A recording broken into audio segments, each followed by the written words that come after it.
함께 보실 하나님의 말씀은 시편 23편 6절 말씀입니다. 구약 성경 시편 23편 6절 말씀입니다.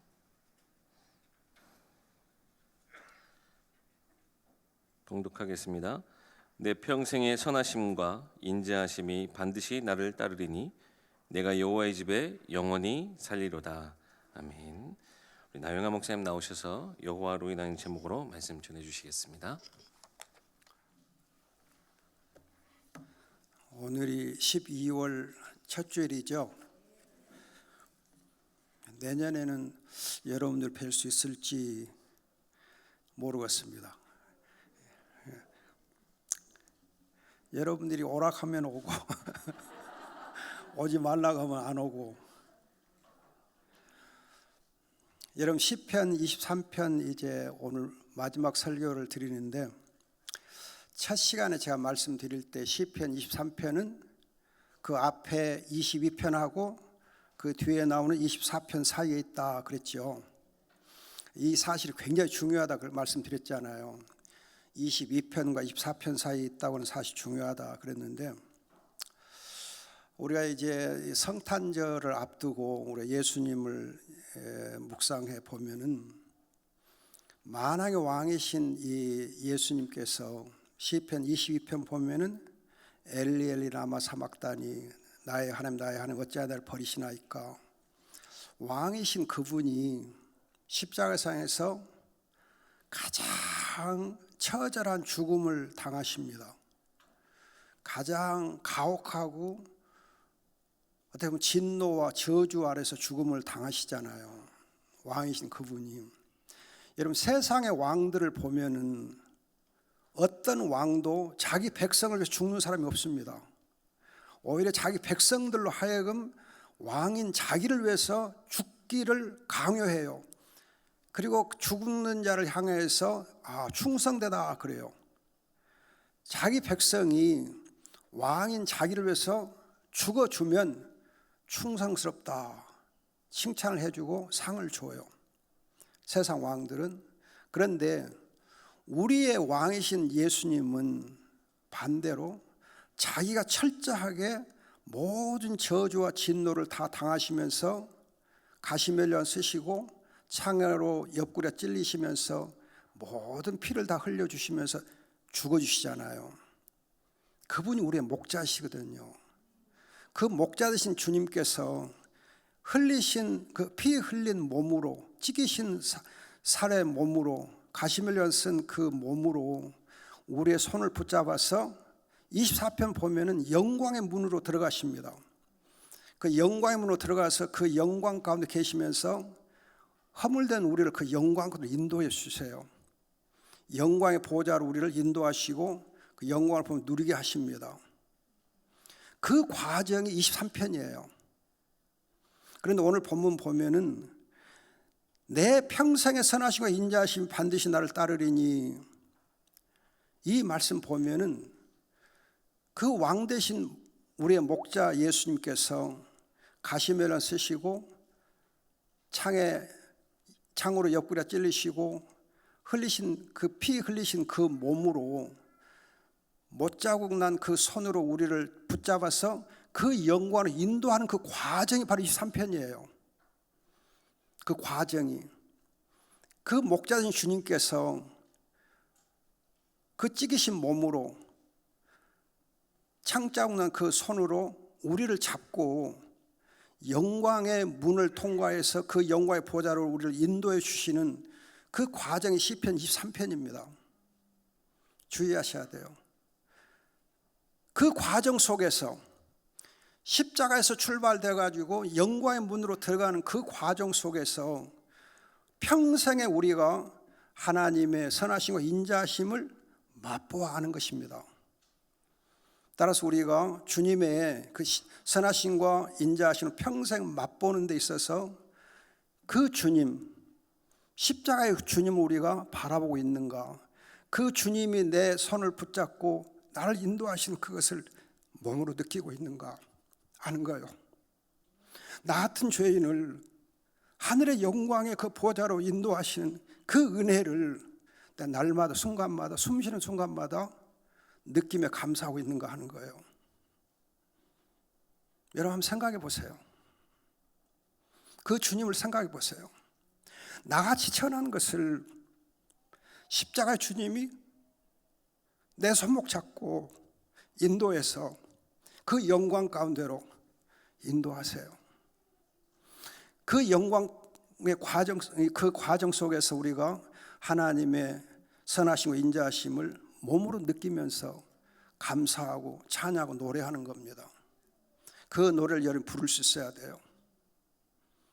그래야 성탄절이 의미가 있고 감사한 거예요.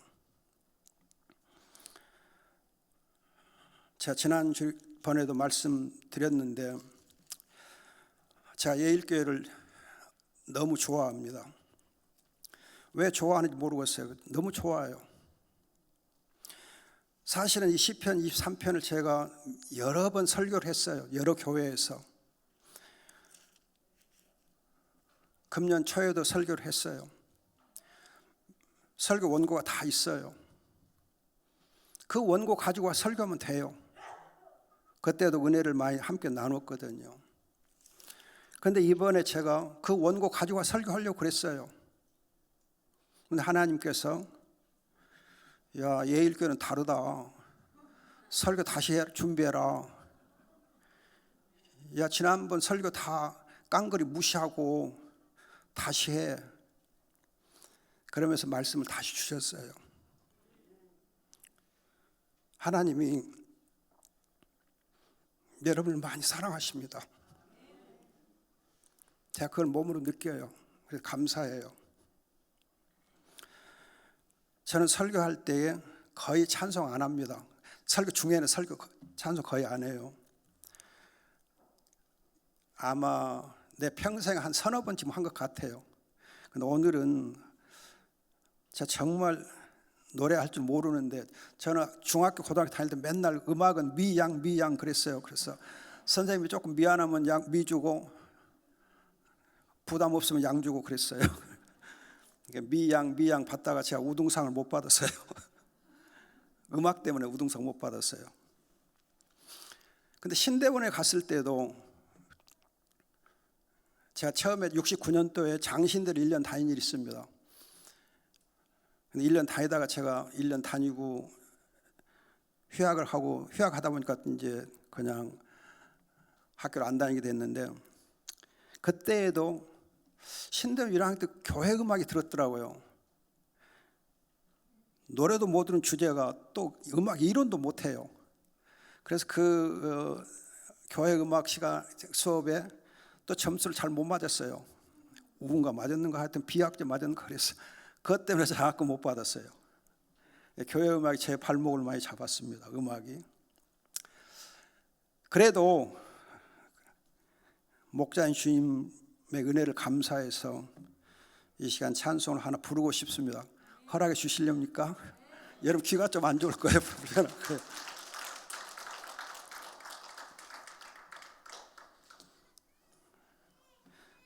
찬송 27장입니다. 제가 좋아하는 찬송입니다. 빛나고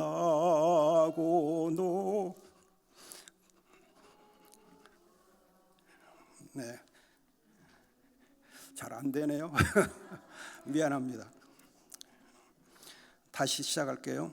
빛나고 높은 보좌와 그 위 앉으신 주 예수 얼굴 영광이 해같이 빛나네 해같이 빛나네 3절 영죽을 나를 살리려 그 영광 버리고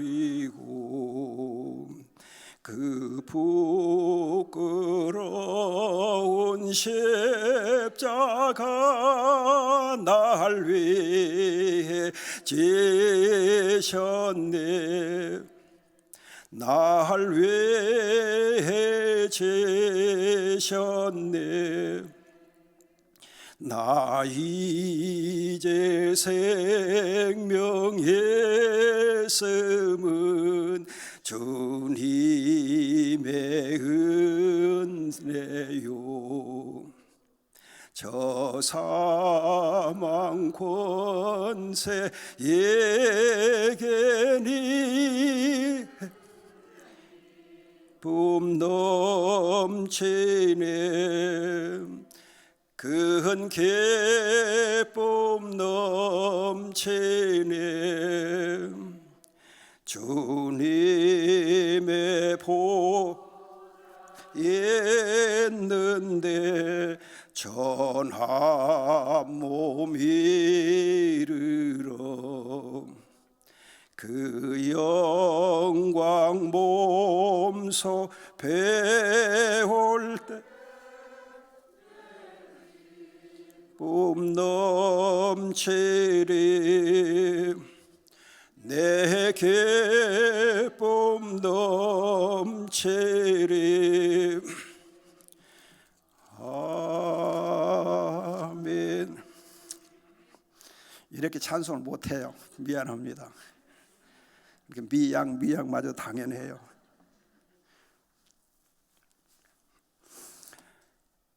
여러분들이 오늘 본문 말씀 보면은 선하심과 인자하심이 정녕 나를 따르리니 그래요. 여기서 주의할 거가 선하심과 인자하심은 동의어입니다. 동의어. 같은 단어예요. 한 뜻이 같은 단어예요. 하나님의 속성 중에 선하심 그러면은 인자하심과 은혜로우심과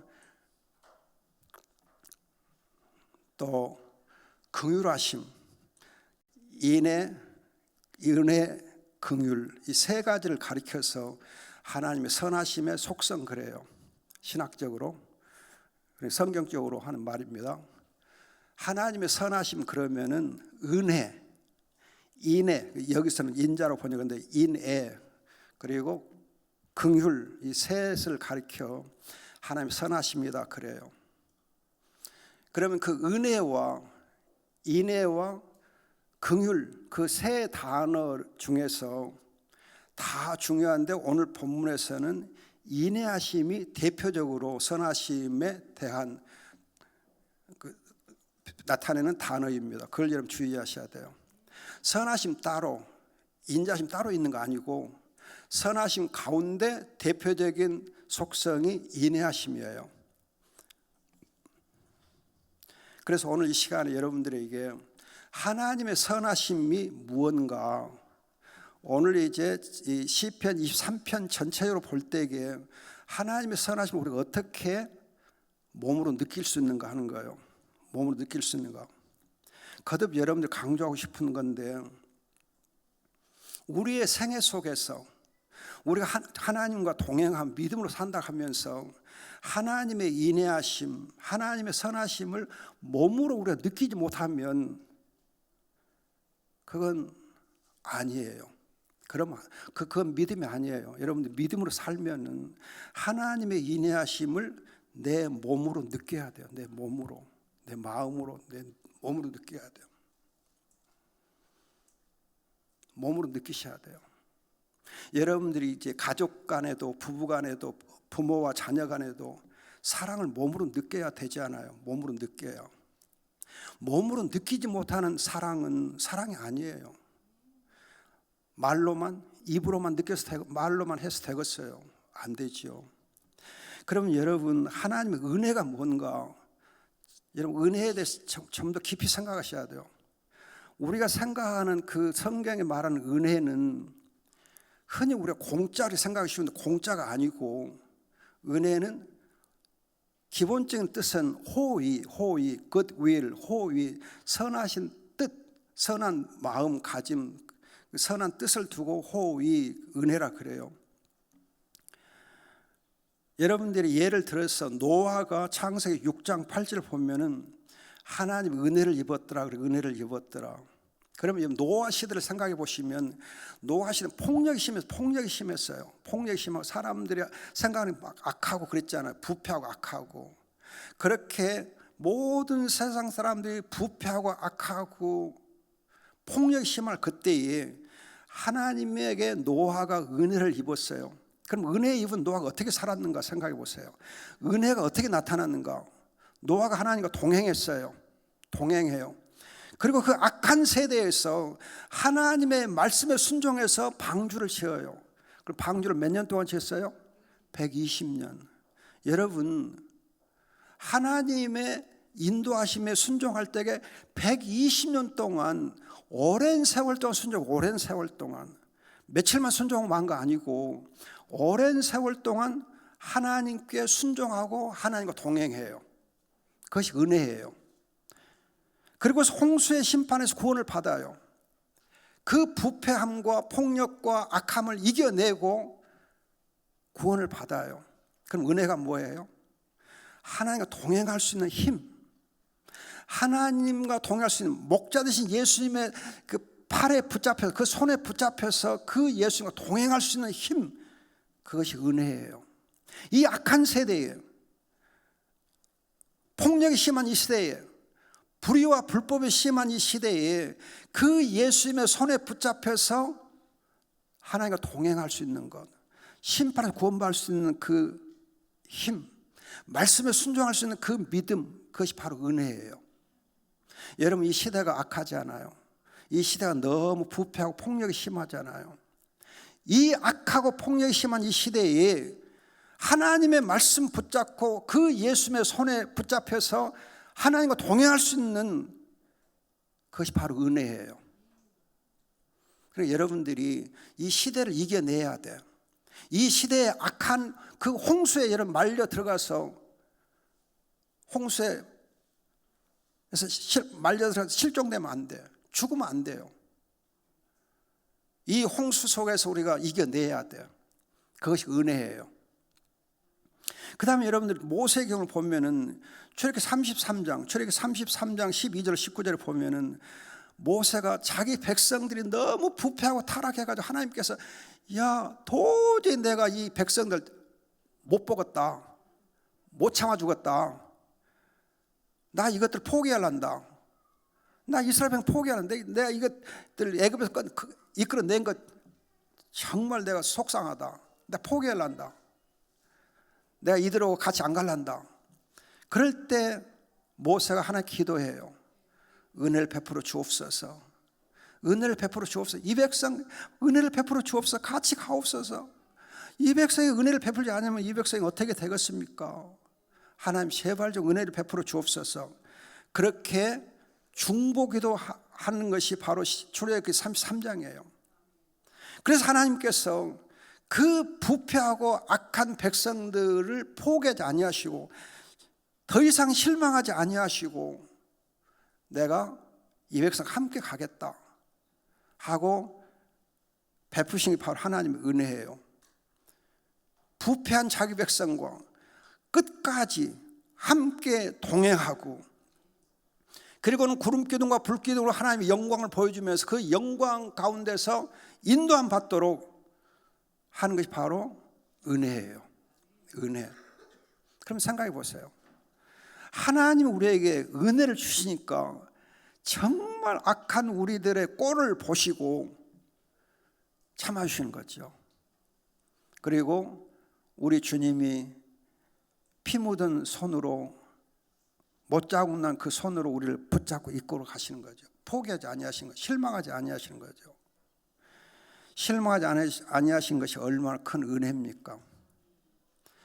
하나님 우리 실망하지 않은 거예요.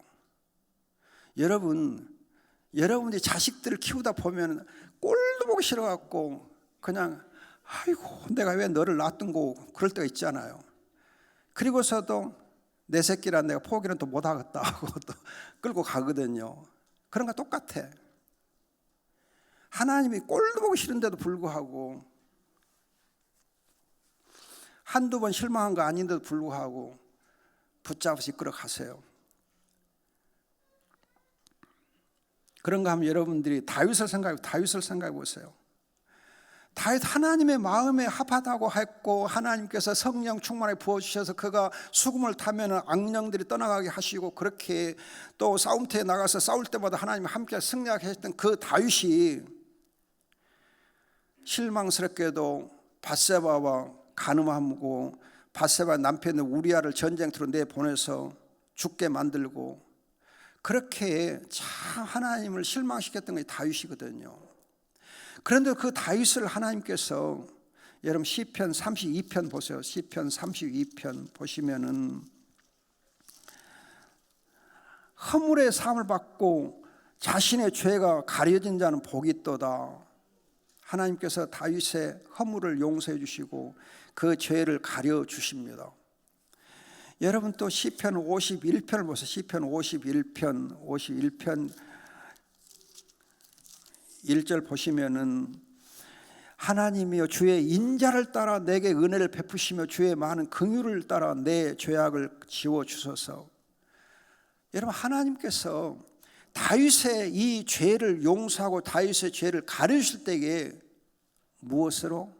인애하심과 은혜와 긍휼을 따라서 하나님의 선하심을 따라서 하나님의 선하시니까 하나님의 은혜와 인애와 긍휼의 하나님이신지라 하나님이 인애를 더하셔서 다윗의 죄를 용서해 주십니다. 다윗을 소생시켜 주셔요. 다시 힘을 얻게 주세요. 그래서 여러분 로마서 4장 보세요. 로마서 4장. 로마서 4장 보시면은 4장 1절에서부터는 아브라함의 믿음으로 의롭다함을 받는 것을 말씀한가 하면 7절 이하에 보면은 지금 시편 32편과 51절을 이렇게 인용하면서 불법의 사함을 받고 죄가 가려진 사람은 복이 있다. 죄를 인정하지 아니하는 사람 복이 있다. 다윗을 두고 말하지 않아요.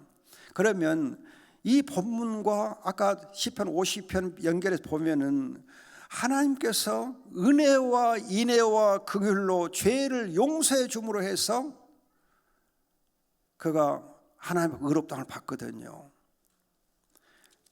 다윗이 몸으로 체험한 것이 뭡니까? 하나님의 은혜로 죄 용서를 받은 거예요.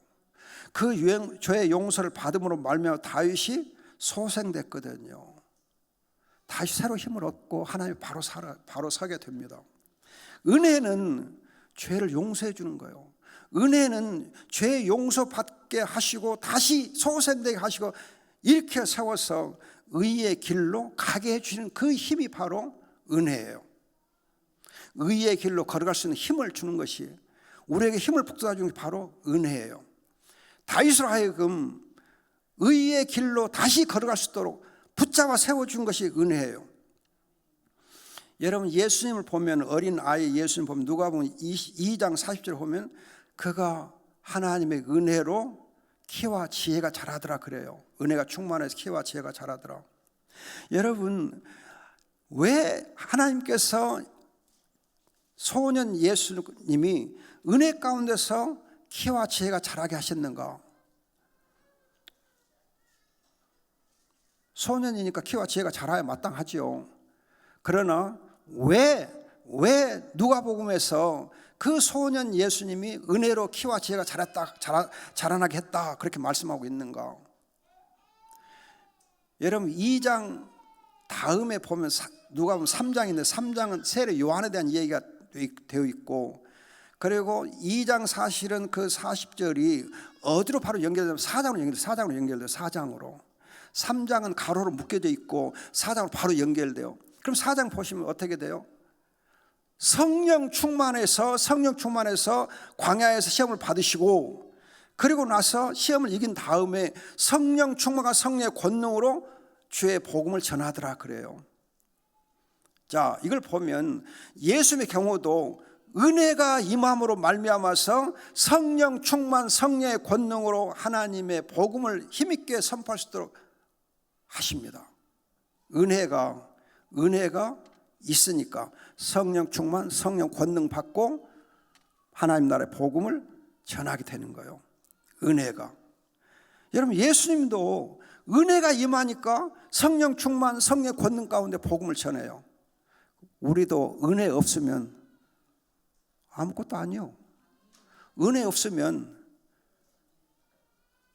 복음 전할 수 없어요. 성령의 은혜, 성령의 충만한 성령의 권능이 우리에게 있을 수가 없어요. 은혜가 없으면.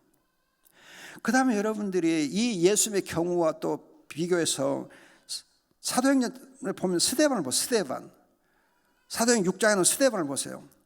스데반, 하나님의 은혜와 성령과 믿음과 지혜가 충만했다 그래요. 은혜가 충만했다 그래요. 은혜가 충만해요. 스데반에 하나님 은혜가 충만해요.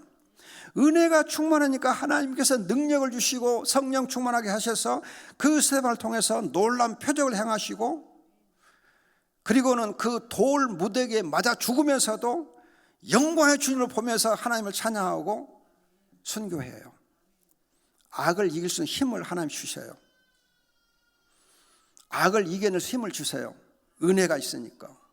그 은혜로 그 험악한 분위기 속에서도 사도행 7장 보면은 그가 주의 말씀, 복음을 힘있게 선포하고 영광의 주님을 보면서 순교의 자리에 서게 돼요. 은혜가 스데반을 하여금 그렇게 되게 합니다. 이런 사도 바울을 보면 은혜로 나의 나등 하나님 은혜다 그러잖아. 나의 나등 하나님 은혜다. 그런데 고린도서 12장 9절 보면은 하나님의 은혜가 내게 족하다 그래요. 하나님 은혜가 내게 족하다. 하나님 은혜가 족하다. 나의 나된 것은 하나님의 은혜로다. 고린도서 15장 10절. 그런데 고린도후서 12장 9절에는 은혜가 족하다. 은혜로 충만하다 그래요. 그러면서 그 은혜로 바울이 사도의 직분을 감당해요. 은혜로 내게 직분을 주셨다 그래요. 은혜가 자기의 약함을 이겨내게 해요. 직분을 감당해 줘요. 이렇게 보면 은혜를 입으면 죄와 사탄을 이기고 하나님과 동행할 수 있는 힘을 얻게 해줍니다. 구원의 여정 가운데서 하나님과 동행할 수 힘을 줘요. 사망의 음침한 그 골짜기를 통과할 수 있는 힘을 주는 것이 바로 은혜예요. 내 인생의 험악한 길을 걸어갈 때 그 길을 걸을 수 있는 힘을 주는 것이 바로 은혜예요. 여러분들이 좀 나이 드신 분들은 지내놓고 보면 은혜로 내가 여기까지 왔다 그렇게 고백하잖아요. 은혜가 있으니까. 나의 삶은 다 하나님의 은혜다 그래요. 은혜가 아니고서는 어림도 없어요. 지금까지 지내온 하나님이 다 은혜입니다. 그런데 여러분들이 또 아주 중요한 게 있습니다. 뭐냐면 성경, 구약 성경에 보면 주로 은혜와 함께 쓰이는 단어가 하나 있어요. 정의란 단어, 정의. 은혜와 정의는 짝을 이루어요. 무슨 말이냐? 은혜를 입은 자는 정의를 행해야만 돼요. 정의를 행해야.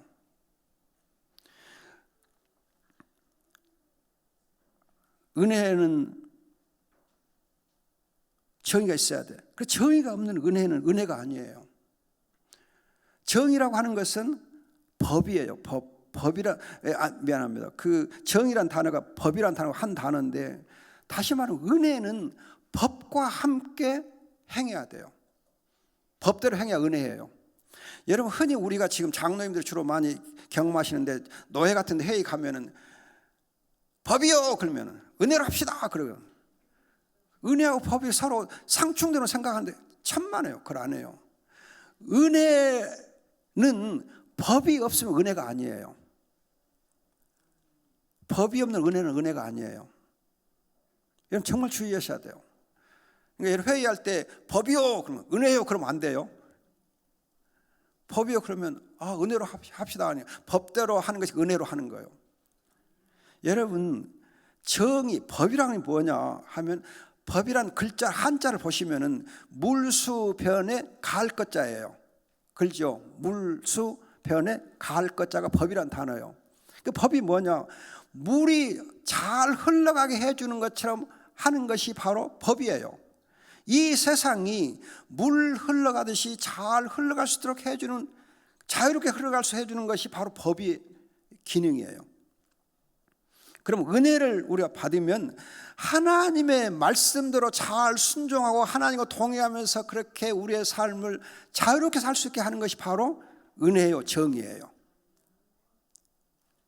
여러분, 정의 그러면은 좀 여러분들이 지나고 이렇게 어렵게 생각하지 마세요. 물 흘러가듯이 법대로 되어가게 하는 것이 바로 정의다.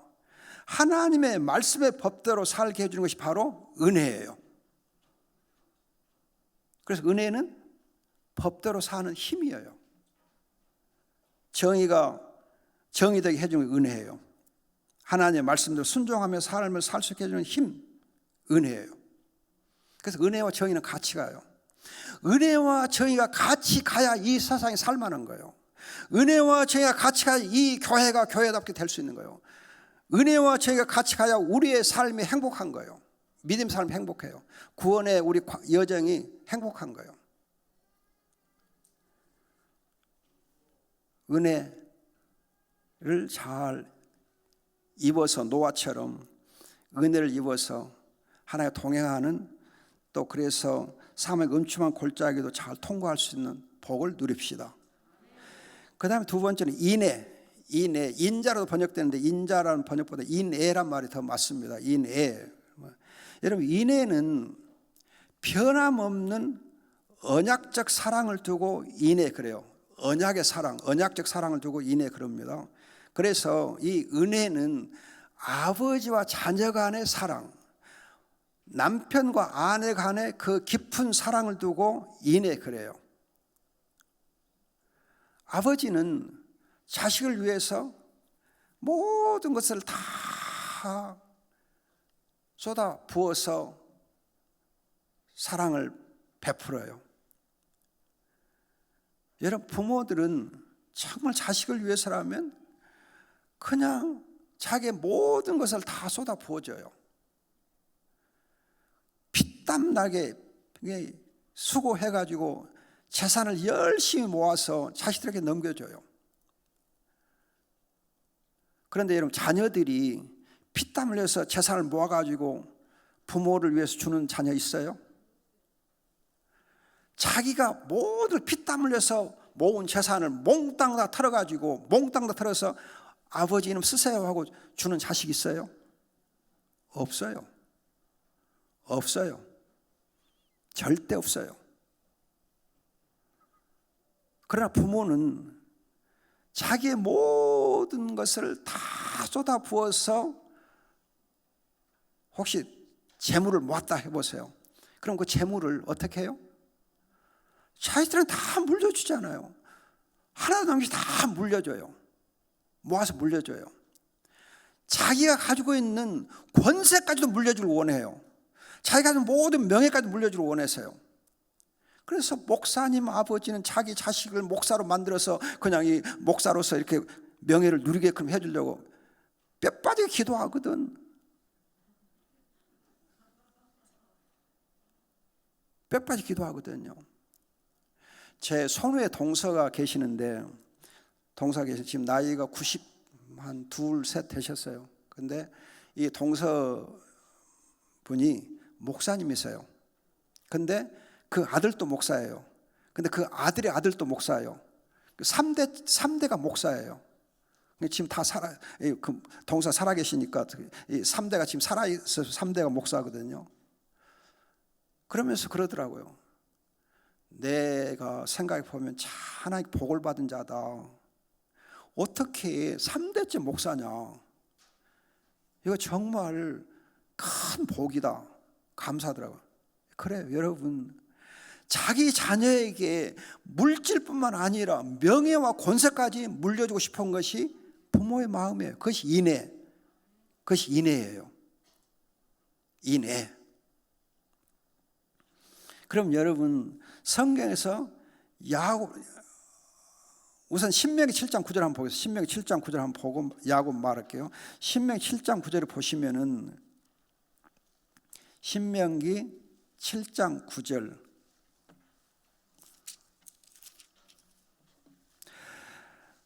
이스라엘 백성들이 잘나서도 아니고 커서도 아니고 그를 사랑하시는 것은 하나님의 언약을 이행하며 인애를 베푸시되 그래요. 하나님께서 언약을 이행하시고 인애를 베푸셔서 그 백성을 사랑하시고 인도하셔요. 그래서 여러분들이 7절부터 보면 이제 9절까지 7절부터 봐야 되는데 7절 보면 하나님께서 너희를 택하신 것은 8절에 사랑하시기 때문이다. 사랑하셔서. 그래서 바로의 손에서 너를 속량하신데 이건 바로 너는 알라. 내 하나님 여호와께서 신실하셔서 너를 사랑하고 언약을 이행하고 인애를 베풀고 그래요. 하나님의 인애하심으로 이스라엘 백성은 하나님께서 택하여 주셨던 거거든요. 그리고 출애굽할 때도 인도하시고 그래요. 이 인애의 하나님이 야곱경을 보면 창세기 32장 10절에 라반의 집에서 20년 동안 처가살이한 다음에 그 야곱이 돌아올 때 고백하는 것이 하나님께서 지난 20년 동안 내게 인애를 베푸셔서 이렇게 지내게 하셨으니 감사합니다. 그 인애를 내가 감당할 수 없습니다. 그래요. 하나님의 인애하심을 내가 감당할 수 없습니다. 그래요. 그 인애를 몸으로 체감하고 고백한 거예요. 여러분 요셉의 경우를 보면 창세기 39장 21절에 그가 보디발 아내 때문에 감옥에 애매하게 2년 동안 갇혀 있을 때에 하나님의 인애가 감옥 속에 있는 요셉에게 함께 하셨더라 그래요. 하나님 인애가 함께 하셨어요. 그래서 그 인애하심 때문에 여러분 시편 105편 17절 19절을 보면은 그 인애하심을 통하여서 요셉이 감옥에서 언약의 말씀으로 연단을 받아요. 언약의 말씀 연단을 받아요. 그 언약의 말씀을 연단 받은 까닭에 요셉이 총리가 된 거거든요. 총리가 돼요. 감옥에서 하나님의 인애하심이 그와 함께 하니까 언약의 말씀을 훈련돼서 총리가 되는 복을 누리게 됩니다. 여러분 시편 136편 보면 시편 136편은 매 절마다 하나님의 인애하심을 감사하라 그래요. 하나님의 창조사를 인해서 감사해요. 하나님의 구속사를 인해서 감사해요. 하나님이 내게 일용할 양식을 주시면 감사해요. 감사함으로 계속 되어 있는 것이 시편 136편이에요. 하나님의 자녀의 힘과 권세를 얻어 누리게 하는 것이 바로 하나님의 인애하심이에요. 그럼 여러분 이 인애하심은 무슨 단어와 또 같이 쓰이느냐 하면은요 공의란 단어가 함께 써요. 공의란 단어가 함께 써요. 공의.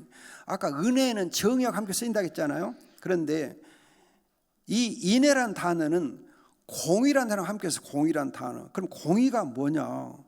죄를 용서하고 용납해 주는 것을 두고 공의라고 그래요. 공의. 그래서 이 공의란 단어에서 의롭다 칭하다, 은혜로 믿음으로 하나님 앞에 서는 자를 의롭다 칭한다 할 때에 이 공의란 단어가 거기에 쓰여요. 의롭다 하다.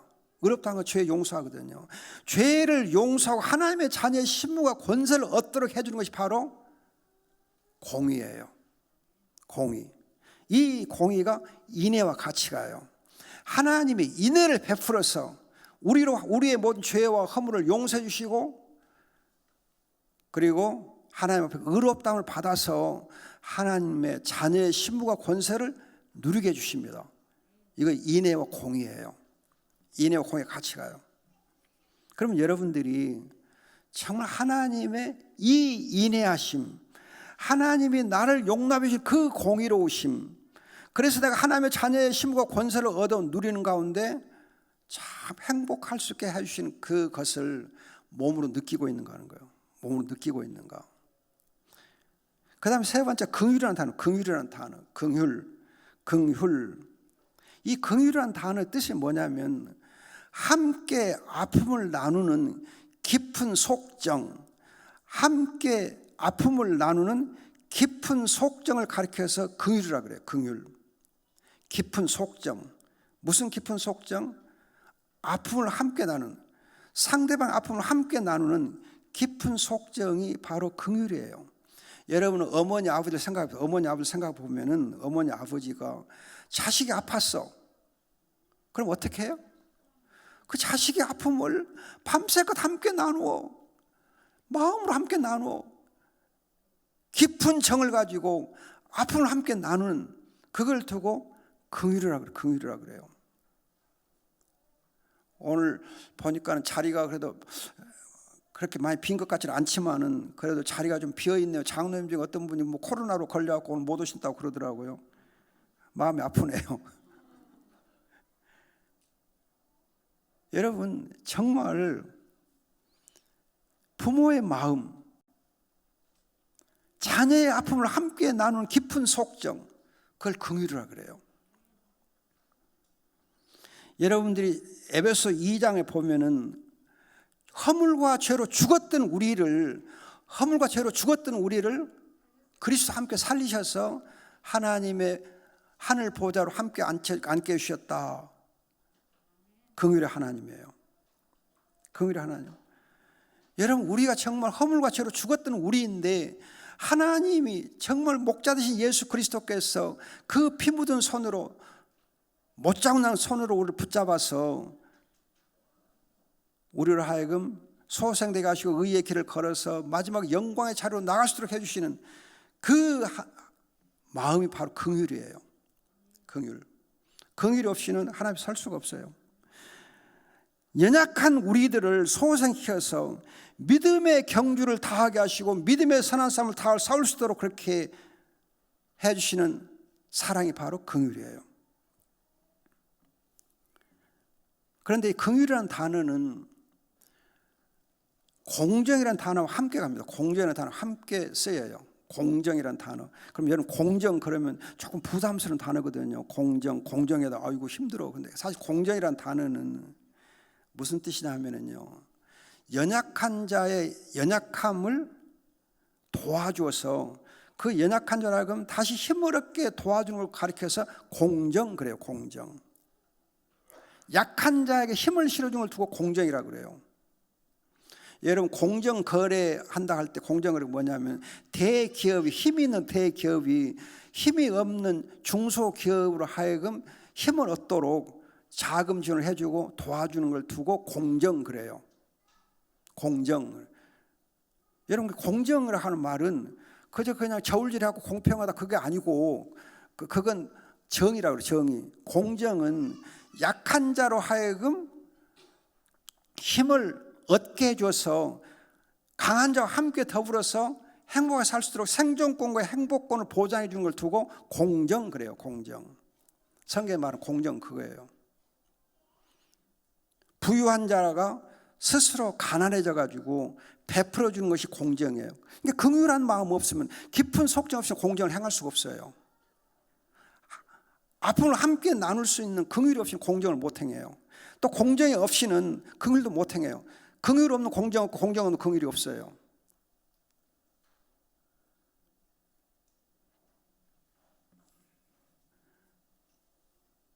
여러분, 지금 우리가 가끔 뉴스를 보면은 어떤 연예인이, 어떤 분들이 그냥 이렇게 상당한 액수를 헌금했다, 그런 뉴스를 나와요. 감사한 거잖아요. 정말 그가 대중들의 그런 도움을 받아서 영예를 얻고 명예를 얻고 했을 때에, 또 돈도 벌게 됐을 때 그 돈으로 다시 사회에 환원해서 함께 아픔을 나눌 수 있는 거, 그게 바로 공정이고 긍휼이에요. 따라서 여러분들이 정말 우리 교회가, 예일교회가 정말 우리 약한 선교사들, 약한 교회들 생각하고 그들로 하여금 교회다운 교회, 또 선교다운 선교를 할 수 있도록 힘을 실어주는 걸 가리켜서 긍휼이라 그러고 공정이라 그래요. 공정이라 그래요. 그걸 공정이라 그래요. 감사한 거죠. 여러분, 제가 저희 에덴 동산교회 좀 자랑 좀 할게요. 미안합니다. 자랑 좀 할게요. 우리 성도 수가 몇 명이냐 하면 10명이에요. 10명. 성도 수가 몇 명이라고요? 10명. 그럼 10명인데 선교사를 몇 사람 후원하냐 하면은 12명을 후원해요. 12명. 그럼 선교사 후원할 때 월 얼마씩 후원해 주느냐 하면은요, 한 사람은 130만 원, 네 사람은 50만 원, 나머지 네 사람은 30만 원, 또 한 사람은 20만 원. 그렇게 해서 월 600만 원 후원해 줘. 600만 원을. 그럼 그것만 하고 많으냐? 아니에요. 멕시코의 한 선교사가 신학교를 세우는데 도서가 필요해요. 도서. 신학교는 도서가 없으면 안 되거든요. 도서 구입이 필요해요. 몇 권이 필요하냐? 2,000권이 필요해요. 우리 2,000권 다는 사줄 수 없고 힘 다는 도와주마. 얼마를 도와준 줄 아십니까? 1,500만 원 도와줬어요. 후원해줬어요. 페루에 있는 한 선교사가 자기가 정말 그 선교 초기부터 키웠던, 그때 아이 때 키웠던 그 사람이 자라서 목사가 되고, 그 목사가 돼가지고 자기가 처음에 개척에 세웠던 그 교회 담임 목사 된 거예요. 얼마나 35년 만에 담임 목사를 세운 거예요. 너무너무 감격하고 감사했어요. 그래서 선교사가 세운 그 목사가 그 선교지에서 활동을 하려면은 자동차가 필요하답니다. 그래서 자동차가 필요하다 그래서 물어보니까는 마치 자기들이 모아놓은 돈이 얼마가 있고 또 얼마가 좀 더 필요하다 그래요. 한 700만 원 필요하다 그래서. 그리고 우리가 도와줄게. 그래서 이번 주에 헌금 보내기로 되어 있습니다. 여러분, 작은 교회인데 그렇게 어마어마한 큰 일을 해요. 그것이 어떻게 가능한가? 어떻게 가능한가? 10명이 어떻게 큰 일을 할 수 있는가? 우리 간에는 큰 일이에요. 예일교회 볼 때 별로 큰 거 아니죠. 우리 간은 큰 일이거든요. 어떻게 큰 일을 할 수 있는가? 일단은 제가 은퇴한 목사이기 때문에 사례비를 안 받아요. 일치 안 받습니다. 그러니까 목사 사례비가 안 들어가요. 교회가 10평밖에 안 되는 교회 건물이 10평밖에 안 돼요. 조그만해요. 교회 건물에 돈이 안 들어가요. 그 건물은 또 집사님 부부가 지은 건물이기 때문에 자기가 다 건물 관리는 자기가 다 해요. 집사 부부가 다 해요. 전기세, 수도세 다 자기가 내요. 또 다 관리 자기가 하고 청소 다 자기가 해요. 그래 건물에 일체 돈이 안 들어가요. 그러면 사례비 안 내지, 안 들어가지. 건물에 일체 관리비 안 들지. 그 헌금이 그대로 남아요. 그대로 다 남으니까 그 헌금 가지고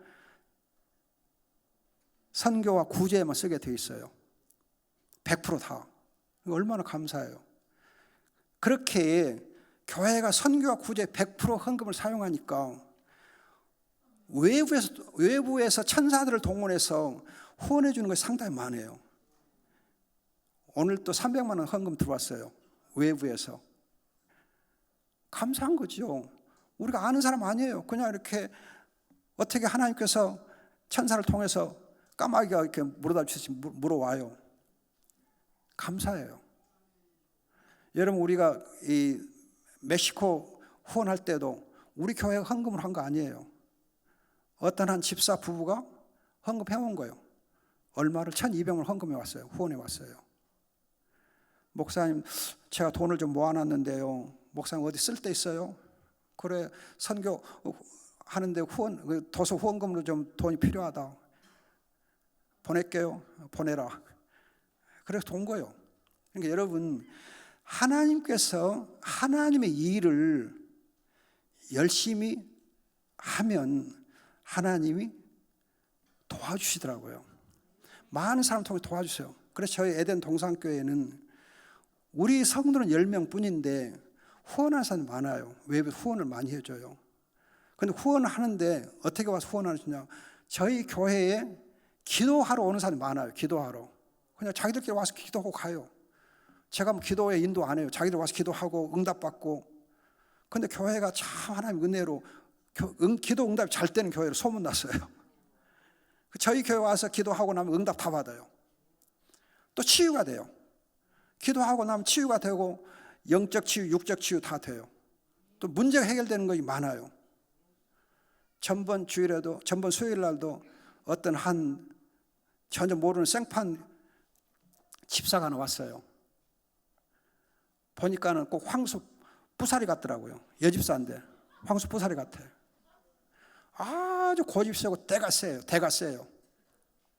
근데 어떻게 저희 교회로 왔어요. 누가 같이 가자고 하고 왔어요. 딱 보니까는 문제가 심각하더라고요. 복잡해요. 그래서 제가 부사리를 휘어잡았어요. 너 고약하다. 그리고 그냥 막 사정을 취업했어요. 말씀으로. 회개하더라고요. 내가 처음 말씀을 받았어요. 내가 처음 목사를 만났어요. 내가 처음으로 기도 응답 받았어요. 하나님 나를 여기로 인도해 주셨어요. 감사해요. 눈물을 흘리더라고요. 그 부사리가 얌전해졌어요. 그래 다음에 또 한 번 하고 안 되니까 2번, 3번 더 와라. 와서 은혜 받아라. 그래서 하나님의 교회를 위해서 귀하게 쓰임 받아라. 근데 그 집사가 어떤 집사냐면은 1800년대 후반 처음 선교사가 와가지고 처음 세례받은 그 세례 교인의 자손들이에요. 4대째 신앙생활 해온 그 딸이요. 근데 4대째 신앙생활 해왔는데 4대째 신앙생활 하다 보니까는 교회에 안 좋은 것들을 많이 보아온 거예요. 그래서 믿음이 떨어져 본 거예요. 교회도 목사들은 실망해갖고 떨어진 거예요. 그래가지고 그냥 부사리같이 들이받고만 사는 거예요. 교회 가서 막 들이받아. 제가 그랬어요. 집사님, 교회는 약점 있는 거 사실이야. 그러나 교회는 그리스도의 피로 값주고 사신 교회예요. 당신이 함부로 할 수 있는 교회가 아니에요. 당신이 들이받으면 당신만 상처받아. 너만 손해요. 교회도 손해지면 너만 손해요. 왜 그리스도 피로 값주고 사신 교회를 그렇게 함부로 대하려고 그래? 네 성질대로 대하려고 그래? 이 나쁜 놈아. 너 정말 악하다. 어떻게 그리스도의 피로 값주고 사신 이 교회를 그렇게 함부로 대할 수 있느냐? 그건 악이야. 당신 지금 악한 사람이야. 하나님이 4대째 믿음의 집안으로 이렇게 내려오게 해주셨는데 이 은혜를 왜 이렇게 헛되이 받느냐? 이 은혜를 왜 헛되이 받느냐? 믿음의 가문의 대를 이해해야 될 사람이 왜 이렇게 교회를 오히려 악하게 대하느냐? 사탄의 새끼야. 그래서 제가 막 나무랬어요. 그때 무릎을 꿇고 회개했어요. 여러분, 에덴 동산교회가 하나님께 그렇게 쓰시고 있어요. 감사하지요. 오늘 또 어떤 한 안양에서 온 성도인데 중학교 때 교회 한번 가보고 교회를 안 간 사람이에요. 그런데 어떻게 우리 교회에 오늘 왔어요. 은혜 받았어요. 그리고는 감사하며 그러고는 헌금 100만 원 하고 갔어요. 하나님께서 함께하신 역사를 해요. 회개하게 해요. 기도 응답이 나타나게 해요. 치유 역사가 나타나게 해요. 천사들이 동원돼요. 감사한 거죠. 여러분, 정말 하나님께서 우리에게 이 인내하심과 선하심을 맛보아 알게 되면 영광과도 인도해 주신 어떤 주님이 십자가에 처절하게 죽으신 그 주님, 못 박힌 손으로 우리를 붙잡아서 인도하시면서 그 영광도 인도하신 주님이 그 과정 속에서 주님과 함께하는 과정에서 그의 인내하심과 은혜로우심과 긍휼이 많으신 것을 평생 몸으로 느끼게 하세요. 그리고 그 주님을 찬양하게 하세요. 그러면 여러분들이 23절 끝에 보면은 내가 여호와의 집에 영원히 살리라. 내가 여호와의 집에 영원히 살리라. 하나님의 인내하심을 맛본 사람은 여호와의 집에서 평생토록 하나님을 찬양하는 거예요. 하나님 집에 거하면서 하나님 찬양하는 거예요. 여러분들이 하나님의 인내하심을 맛본다 하면은 주님의 교회에서 주님의 인내하심을 찬양해야 돼요. 그 십자가 주님을 감사하고 찬양해야 돼요. 교회를 멀리하면 안 돼요. 교회가 좀 어려움이 있고 교회가 좀 약점이 있고 교회가 좀 허물이 있다고 해서 교회를 멀리하면 안 돼요. 오히려 여러분들이 이 교회에서 영원히 살면서 하나님의 인자하심을 찬양해야 돼요. 감사해야 돼요. 그 사랑을 감사해야 돼요. 교회는 하나님의 집이에요. 그리스도 피로 값주고 사신 몸이에요. 교회를 사랑하는 자가 복을 받아요. 교회를 사랑하는 자가 교회를 받아요.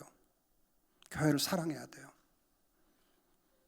여러분, 교회를 멸시하거나 무시하는 교회를 핍박하는 사람은 하나님이 어찌하여 내 몸을 피로 값주고 산 내 몸을 네가 멸시하는 이 나쁜 놈아, 절대 복을 안 주셔요. 복 다 가져가요. 특히 교회를 멸시하는 사람의 후손들 하나님 치십니다. 후손들 쳐요. 절대 후손 잘 안 돼요. 절대 안 돼요. 정말 주의하셔야 돼요. 그런데 교회가 부족하고 허물 있고 할 때 오히려 그 교회를 사랑하면, 그 교회를 잘 지키고 그 교회를 잘 섬기면 하나님이 자기 대뿐만 아니라 후손들까지 복을 주세요. 영광 받으세요. 하나님이 그렇게 교회 안에서 평생, 여호와의 집에서 평생 영원히 살리로다 하나님의 인애하심을 감사하고 찬양하면서 산다는 거예요. 그것이 바로 하나님의 영광을 누리는 비결이에요. 복을 받는 비결입니다. 이를 위해서 우리 주님이, 목자 주님이 우리의 손목을 잡고 인도하시고 영광의 집으로 가게 해주십니다. 그 은혜를 여러분 누리시기를 축복합니다. 기도하겠습니다. 좋으신 아버지 감사합니다. 주님께서 예일교회를 사랑하시고 오늘도 주의 말씀을 함께 하시니 감사합니다. 영광 받으시옵소서. 우리의 평생에 주님의 은혜로우심과 인애로우심과 긍휼이 많으심을 몸으로 느끼며 감사하게 주옵소서. 주님의 몸된 교회를 깊이 사랑하게 주시옵소서. 이 시간 주님 앞에 특별히 간구합니다. 우리 이 교회 참 목사님 되신 박희성 목사님, 또 이금자 사모님 사랑하시고 아버지 건강 지켜주시고 그 기도의 무릎에 복의 복을 더해 주옵소서. 또 출타 중에 있는 우리 박성희 목사님과 또 에스더 사모님도 함께 하시고 우리 교회를 섬기는 귀한 장로님들, 권사님들, 집사님 모든 성도들이 항상 주님 이 교회를 깊이 사랑하도록 복을 주시고 교회 안에서 주님을 찬송하며 즐거워하게 주옵소서. 주님의 은혜가 함께 하시니 감사하옵고 부족한 것이 귀하신 예수님의 이름으로 기도합니다. 아멘. 고맙습니다.